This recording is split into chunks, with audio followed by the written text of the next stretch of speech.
Hi, I'm Doug Hoy, CEO of the National Community Pharmacists Association, and with me is my colleague Ann Cassidy, who is Vice President of Federal and State Government Affairs. We are having a webinar coming up November 16th to talk about the impact of the historic Supreme Court victory of Arkansas Attorney General Leslie Rutledge against PCMA. And in the year or so that's happened, that since the ruling has come down, what impact has the Supreme Court ruling had? Well, in a nutshell, it's removed the uncertainty that that has been sort of keeping a lot of states, I think, from regulating PBMs. It's had a chilling effect. PBMs have asserted this thing called federal preemption, and what that means is that the Fed's authority to regulate would trump a state's authority to regulate. So states just decided maybe we shouldn't regulate.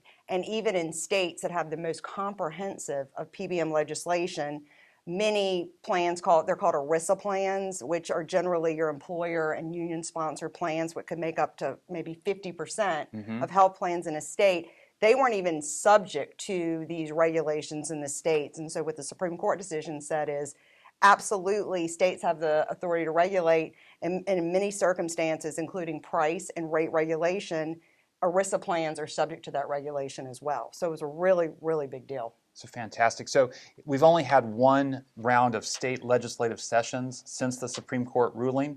What's happened in the states over the last 11 or 12 months? Well, I think it's empowered state legislators to introduce legislation, and it's also empowered legislatures to pass legislation. I'll be honest with you, I thought maybe with the pandemic and COVID, not much would be done. I kept thinking 2022 would be the year for PBM regulations, but over 100 bills were introduced. Wow. 25 bills in 19 states were actually passed, and I think it was 12 bills that have that were specifically impacted, meaning they have rate and pricing regulation components. They were also passed in the legislatures. Yeah, I'd love to hear more about that. And in fact, so we did this webinar in person at our annual meeting in Charlotte last month. And so it'll be coming up November 16th. Can you tell us what are some of the things that will be featured during this webinar on November 16th? Yeah, absolutely. So I don't want to give too much away because I want folks to actually watch it. But Rob Smith, who is with a partner at Catton Law Firm, will be speaking about, we're looking at the legal landscape of these PBM cases and what they mean to state regulation of PBMs. So Arkansas is not the only case out there. We are hoping that some pending cases right now may expand a state's ability to regulate. There's a North Dakota case that we're waiting for a decision, and interestingly enough, Rob Smith, who will be speaking, he was actually retained by the state of North Dakota to defend their PBM laws. So I don't think there's many attorneys out there in the United States who probably know as much about these PBM litigation issues as Rob Smith. And then also we're going to have Matt Walker, and he's executive director of the West Virginia Pharmacists Association.